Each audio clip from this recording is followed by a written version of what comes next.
Welcome to the Beltway Broadcast, the premier podcast for the workplace learning and talent development professionals of the Association for Talent Development's Metro DC chapter. We've got some great resources in store for you today. Hello, fellow ATDers. I'm Stephanie Hubka, and I am the managing partner of Protos Learning, as well as a chapter past president and a member of the pod squad here at the Metro DC chapter of ATD. Hi, everyone. I'm Christina Eanes, owner of Eanes Training, and I'm also a former past chapter president and a member of the pod squad here. And we also have our producer, Halyna Hodges. And for this episode, we are so excited to be welcoming Jodi Glickman. Welcome, Jodi. Thank you so much, ladies. It's so great to be here with both of you. This is going to be such a fun conversation. This is one where I know I have tons of questions for you. I bet Chris does too. That's why we're really excited to have you here. Before we jump into our topic for the episode, though, we would love it if you would introduce yourself and say hello to all of our listeners and viewers. I'd be happy to. Hi, everyone. Well, thank you so much, Stephanie and Christina, for having me today. I am super excited to be here. I am Jodi Glickman. I am the founder and CEO of leadership development and communication training firm Great on the Job. I spend all of my time developing rising talent, both seasoned executives and next generation leaders. I'm incredibly passionate about helping you be really successful in all of your professional and personal endeavors. I am based in Chicago, Illinois. I have 3 not so little children anymore, and I am just coming off of a life-changing 4-week sabbatical. So I'm great. I'm refreshed. I'm excited to be here, and I cannot wait to talk about networking today. Gosh, I almost wish we were talking about the sabbatical. I feel like that's what everybody needs at some point, right? That's a whole different topic. Sure. Well, this week, for this week's episode, we are talking about networking. I am going to be very honest and say one of the reasons I'm so excited to dive into this one with all of you is because networking is always a space where I have felt like it's a little bit of a challenge. How do you get started and what kind of goals should you have? We're going to get into all of that, I'm sure, but for just to kick us off, I think it'd be great, Jodi, if you would tell us a little bit maybe about the value and the benefit of networking. Why is that so important for professionals? Yeah. Well, you're not alone. Most people, I think, don't like networking. I think most of us feel like it's transactional or it's fake or it's phony, or some people love it, but the vast majority don't and feel like it's a lot of effort, low payoff. I have really important things to do in my life, like get my job done, get my work done, be with my family, see my friends. Why would I have to spend time focused on networking? And yet we know that no one flies solo in their career. I mean, there's literally no one you can think about today who can be successful in any professional endeavor doing it alone, sitting at your desk, not interacting with people. So there's a strong business case for the fact that you can't just put your head down and do good work. If people don't know who you are, if they don't see you, if they don't have relationships with you, it's very hard for you to be successful. And then there's a ton of data out there that people who have robust and diverse networks have better access to information. They have more feedback coming their way. They are more rapidly promoted. They are higher compensated. They get more opportunities for mobility and high profile assignments. And then there's also data that shows it leads to our own happiness and well-being. So I almost sort of joke, there's really no downside to networking except the little asterisk, which is it takes some time and intention. But I think that it pays dividends tenfold. And it is really one of the most important things we need to think about, all of us, as we're building our careers. Yeah. Oh, nice. I have so many questions. Me too. I don't know where to start. Okay. So maybe to start, I am so intrigued by the title of the episode, Confessions of a Networking Pro. So what are some of those confessions before we dive even deeper into this? So that is a direct result of an experience I had, which was now almost a decade. No, it's actually more than a decade ago. I was coming back from maternity leave. I had just had my 3rd child, and I had been home in sweatpants and a ponytail for 4 months. And I was nominated for some award in Chicago, which was, I think it was 100 women to watch in entrepreneurship or tech or startup. I don't remember the specifics. But there was this big ballroom, and I really didn't want to go, but I decided I should get myself off the couch. It was time to start getting back into the swing of things. And I got dressed and I went downtown and I walked into this ballroom, and there were tons of people, and it was really overwhelming. And I sort of walked in the door, and I got like 10 feet in, and I stopped and I turned and I walked right out. And I was like, I can't do this. I cannot do this. I'm not ready. I'm so off my game. I really just don't have it in me. Yeah. And then I stopped myself and I thought, you can't really be in my profession. I can't teach people how to communicate strategically, effectively, persuasively. I can't talk about networking and pitching and brand building if I literally can't do it myself. So I said, Jodi, you have to do this. And the way I got myself over it, I said, all right, I really don't want to talk about great on the job. I don't want to talk about myself right now. But you know what? I know a ton of amazing, talented, impactful women. I'm going to go in there and I'm going to see how I can serve. I'm going to see how I can be generous, make connections, offer to help people, not talk about any of my own needs or wants or desires. And that's the way I'm going to get through the night. And I wound up having a great time. I made some really good connections. And what it did was it solidified for me that the core tenet of networking is this. Listeners, take note if you're going to write anything down. Networking actually is not about getting, it's about giving. It's about being generous. Yeah. It's about adding value. It's about going in with this mindset of how can I be helpful, as opposed to thinking, I need to meet you so I can get something from you, because that's what makes us all go ick and not want to do it. That's incredible. Yeah. And I think you just summarized so much in that single experience that you had that defines all of the reasons that I often avoid networking when I can possibly get away with it. Exactly. It's that sense of overwhelm. It's that sense of walking into a situation that might feel a little bit uncontrollable. If you might be an introvert or have introverted tendencies, there's just the volume of strangers that you have to contend with. You might rather not put yourself in that position. But what you share about thinking about ways to give instead of receive, that value add, I think that adds a little bit of perspective that a lot of us probably wouldn't have considered necessarily. And it gets me thinking too about how you might prepare to go into a networking situation. So you've signed up for an event or you're going to something after work and that's going to be a component.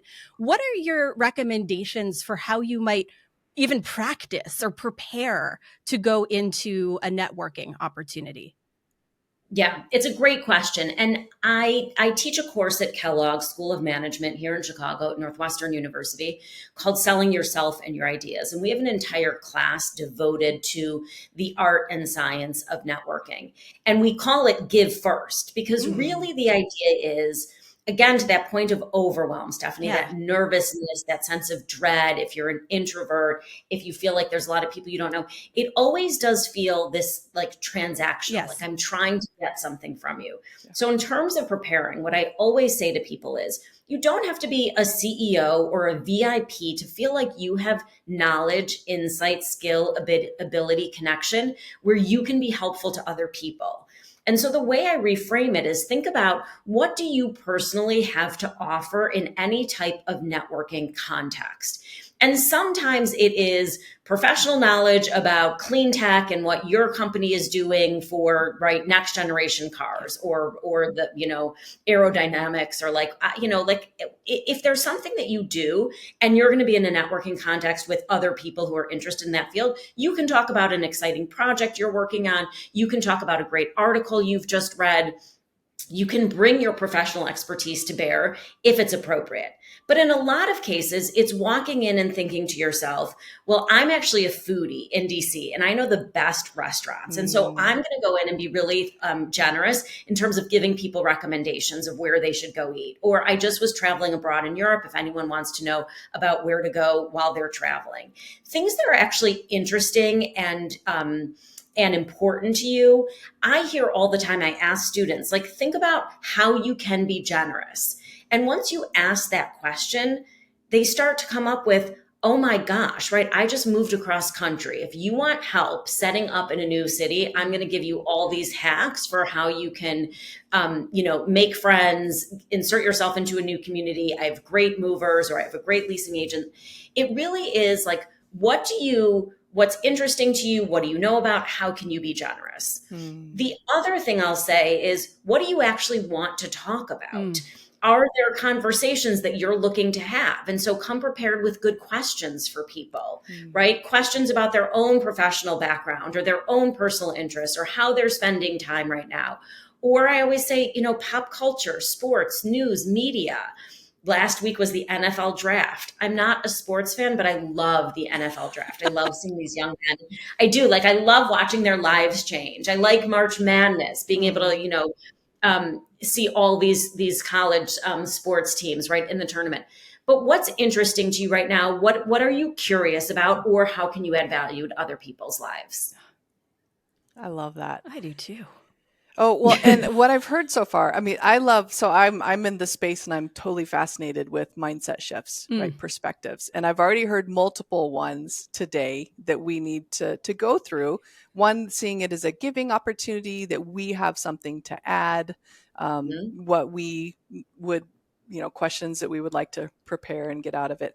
But it also dawned on me as you were speaking that I have always thought of networking as going to an event where there's a lot of people you don't know. It's usually in the evening because I'm already tired and everyone's talking, so you can't hear each other, and everyone's passing around cards and you can't remember anything from the cards.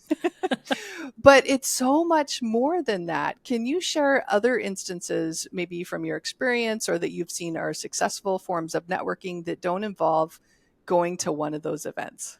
Yes, totally. Yeah. And it's funny because I think that is what most people think, but I think more often than not, networking is our daily interactions, right? In the office place, it's going for lunch with a friend and asking about how things are going. What are their biggest challenges at work? Is there any way you could be helpful? Is there someone you might want to make an introduction to? If you're thinking about doing some informational interviews at work, or there's people you want to meet, one of the things I always say is, if you're going to ask for time from someone, you always need to repay the favor or pay it forward, right? So if I'm ever asking someone for something, I will say, please let me know how I can be helpful to you in return, and or know that I'm going to take 20 minutes out of my day and pay it forward by finding someone, right, who needs some advice and expertise from me. Yeah.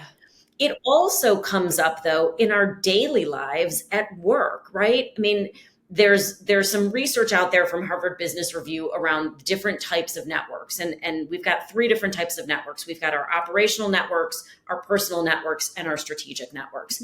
Operational networks is who helps you get your work done every day. Who are you calling on the phone to get some information, or who's helping you set up meetings, or if you're working in finance, who's in capital markets and you're getting pricing from them. Within your operational network, right? The fact that you being generous, you helping a teammate out, you offering to share some information or step in for someone in a meeting if they need help, that's building a network, right? Yeah. Adding value, building relationships. Networking is relationship building. And if you think about in your personal life, right? I mean, I'm sure people call both of you often for career advice or for help with their kids, or they want to know what school they should get into, or where should we go in Washington, D.C., right? These things happen all the time. So I actually think it's mostly not that networking event at night. It's our daily interactions, building relationships, and thinking about the idea of how can I add value to people's lives? And by the way, how can I do it in a way that is not super taxing on me? So as women, right, let's also talk about the fact that the 3 of us are incredibly busy working women who have very full lives. Sometimes people will push back and say, Jodi, I'm super busy. I don't have time to be doing favors, and I don't have time to be thinking about being generous. I need to get my work done, and I don't want people to take advantage of me. One of the things I often think about is, how can I be high value to someone and low effort to me? And I'll give you an example. So years ago, when I published my book, Great on the Job, I'm also an author. Didn't think to say that early in the podcast, right? I wrote a book called Great on the Job, and my literary agent is this amazing guy, Todd Schuster. And when I wrote the book, people started coming out of the woodwork saying, oh, can I have an introduction to Todd? Oh, you have a literary agent. Oh, I'm thinking of writing a book. Oh, I have a book inside me. Can I talk to Todd? Right. And he's a very busy guy. And I was protective of his time. I want to be helpful always, but I also felt like I needed to be somewhat of a gatekeeper. Mm-hmm. And so what I would say to people was, I'm super happy to introduce you to Todd, but I'm going to tell you what it took for me to break through to him. Mm-hmm. It took a 1-page query, which I'm going to send you mine so you can see what I did. And then we worked on a book proposal together, which was 20 pages. And he's going to want to know about these things. So I'm going to send you my 1-page query that worked. I'm going to send you my 20-page book proposal. And then if you want to reach back out and you've got some materials, I'm happy to put you in touch. Not one person ever took me up. I was going to ask about the success rate on that, but I love how that works for gatekeeping. I mean, that's such an effective way to do it. But I was also being generous by saying, wait, I'm going to give you everything I did. I'm going to show you the process. And then I'm, of course, happy to make an introduction if you're really serious. Yes. But so I think about a lot, what is low effort? Or people will say to me, I love writing. I'm a great writer. A lot of friends will say, do you mind talking to my son or daughter? They're applying to college right now. I'm happy to, because it's 30 minutes of my time. It's a real value add to them, and it's easy for me. But if someone said to me, can you help my kid with their AP calculus? I'd be like in no planet can that happen. Right. I don't have that. I don't know, because anything that's going to be really taxing on me mentally, I'm not going to offer to help you out on. Yeah. So what do you know, right? If you're into mindset shifts, Christina, right? What are you looking at right now? What are you thinking about in terms of mindfulness? I could learn a ton from you. I'm going to have a lot of questions after, right? What book should I be reading? What should I be thinking about? Who should I be following? That to me is like such huge value add. Yeah. So you think about the things that come naturally to you where you can add value, which is also not going to leave you totally depleted. Yeah. It's such an incredible way to frame that and to look at that. And, especially expansive. I'm even thinking about the people whose, in a way you're very protective of your friends and colleagues who want that introduction to the agent. They're not prepared. They may not put their best foot forward because they're not prepared. So that really it's a big favor for both sides there. It's making sure they understand what preparation looks like. It's also taking care of that colleague that you have, that connection that you have, to make sure that his time is spent well and properly. So I just love how a little bit of thought into that process makes, or sometimes doesn't make, networking helpful, because there's some value to that too. Yeah. I have a little bit of a tactical question. I love the kind of the look into what networking can be and how some of these strategies might come into play. But I am thinking again of these, these bigger events, or sometimes these events, they might be smaller. You just might not know a lot of people. One of the challenges that I've experienced, and I think a challenge that others probably have had as well, it's a little bit of a 2-part question. How do you start a conversation? Approach somebody you don't know, who's standing there, who may be talking with someone else or may not be. What does it take to begin that conversation? And the second part that I'll ask you now is, how do you get out of that conversation? What should you do to end a great conversation that has kind of run its course? Yeah. Okay. So great. We'll go into tactics. Yes. Right? It can be really intimidating. Yeah. So a few things I'll say. I mean, I think with everything around our careers, bigger than just networking, it takes intentionality. Yeah. It's not, you shouldn't just walk into the room and sort of think like, I'm going to wing it, unless you're a really social person who feels very comfortable meeting new people and who doesn't need to put any time and energy into it. But one thing, if you can do a little bit of research on who's in the room first, do that. Okay. So never show up on a Zoom call without knowing who you're speaking to. And to the extent you know some people in the room, do your homework. That's not always possible or reasonable, but right, just as a baseline, do that. If you're walking in though, there's a lot of people, you don't know everyone. There's a few ways to approach a group. I always say there's kind of I call it the single sideliner and the group tackle.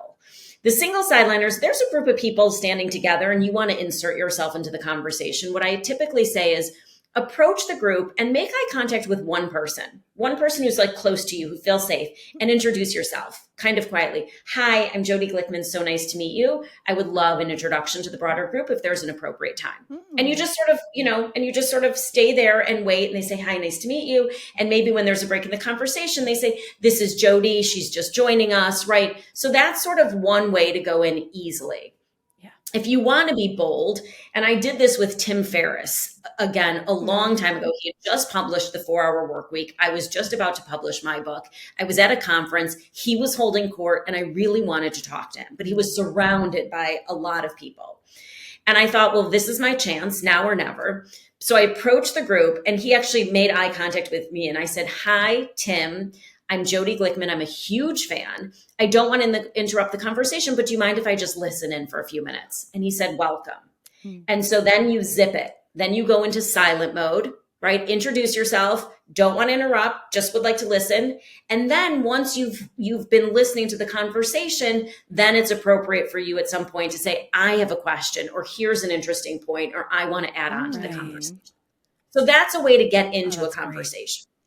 And if it's one-on-one, right, then it's, hi, I'm Jodi Glickman. Nice to meet you. What's your name? And then an interesting question, right? Like, what brings you here tonight? What are you most excited about this event? Are you looking to meet people tonight?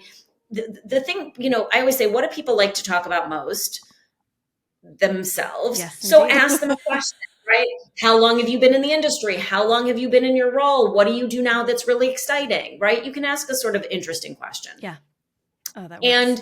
And then in terms of getting out of the conversation, it's also an act of generosity to not stay with someone for 25 minutes when you're done, not make them stay with you if they're done. And so I say it's about being transparent. I always say it's 3 steps. It's thank you.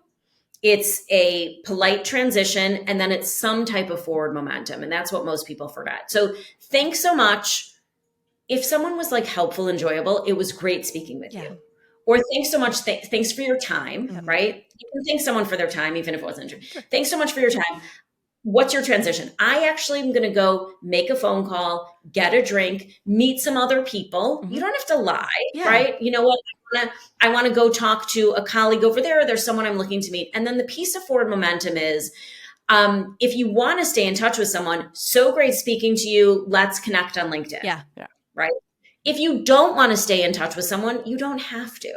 Yeah. Thanks so much. It was really great speaking with you. I'm going to go circle the room. You should definitely check out that article in Forbes we discussed. Yeah. That's it. Enjoy the rest of your evening. Have a great time in Nashville. Definitely check out that barbecue spot. We were just talking. That's it. But that you don't have to say, let's have lunch or let's stay in touch if you don't want to, but think about some way, have a great evening. Good luck in your conference. I hope you meet people tonight, and you move on. And that's it.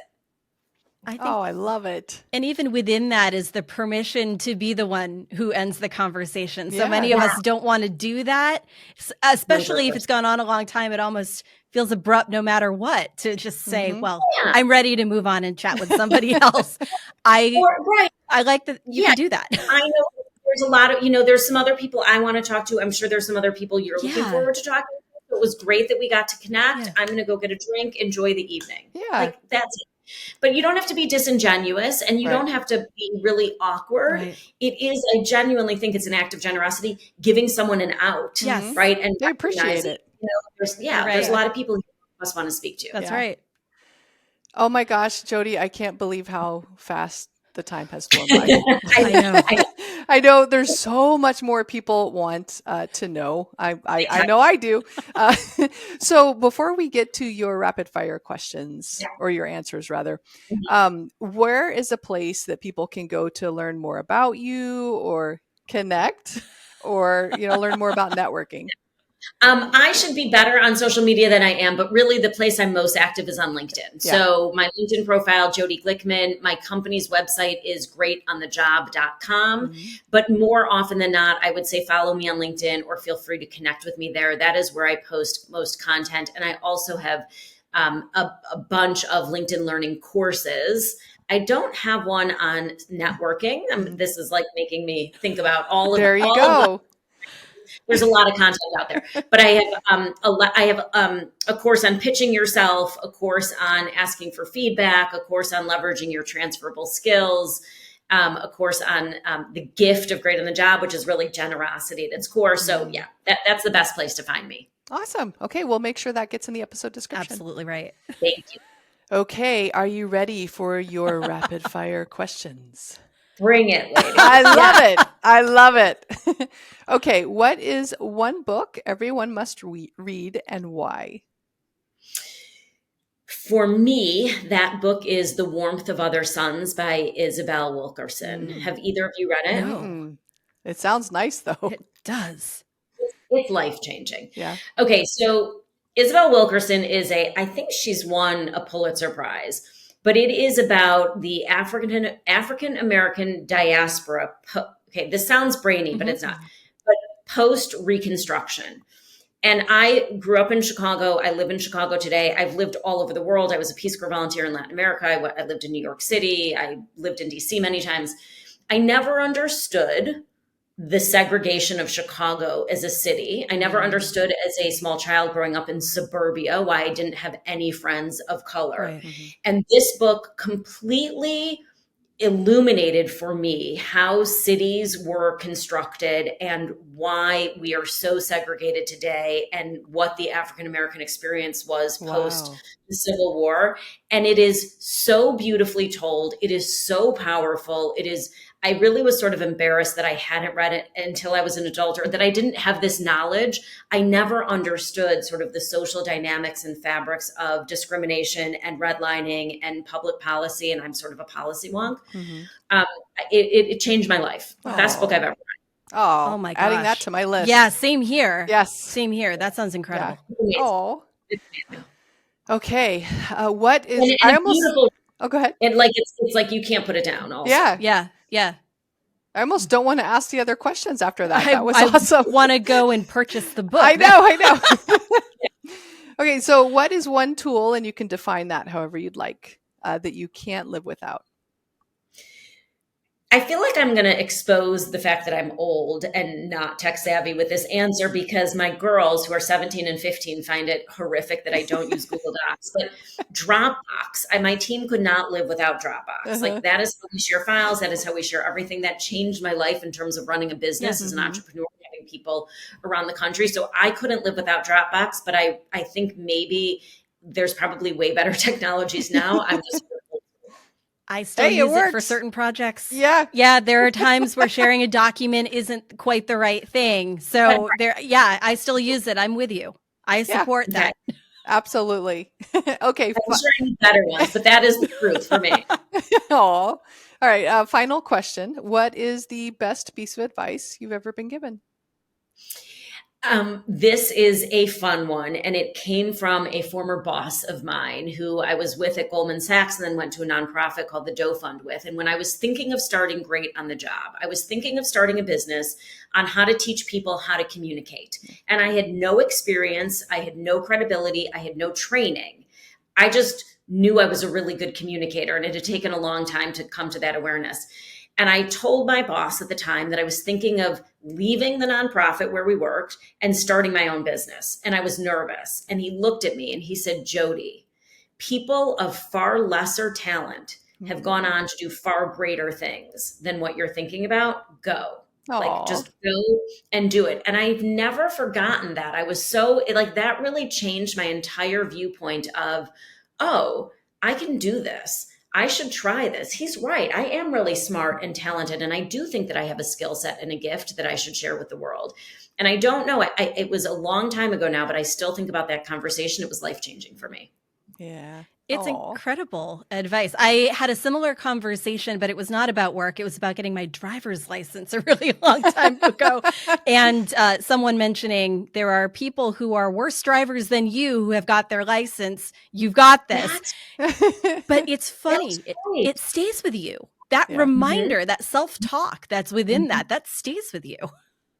Totally. It's the same thing I think about parenting. No one's ready. Right. But everyone does it. Be okay. Exactly. So Oh my gosh. You're absolutely right. That is fun advice. That's definitely a fun one. And this whole conversation has been really fun. Jodi, thank you so much for sharing just so much wisdom, so many great tips, and so many ways that we can bring some of these ideas into the networking that we are planning to do or are going to be faced with, and maybe even turn that into a fun experience too. Thank you so much for joining us. Yes. Thank you both. This was so much fun. This really was. And of course, a big thank you to all of you in our community for listening and viewing today. And before you go, we have a message from our producer, Halyna Hodges. Do you need consultant services? The Metro DC chapter of ATD has many talented members. Go to dcatd.org and check out our consultants directory under the resources menu option. Check out dcatd.org for upcoming chapter events, learning programs, member benefits, and so much more.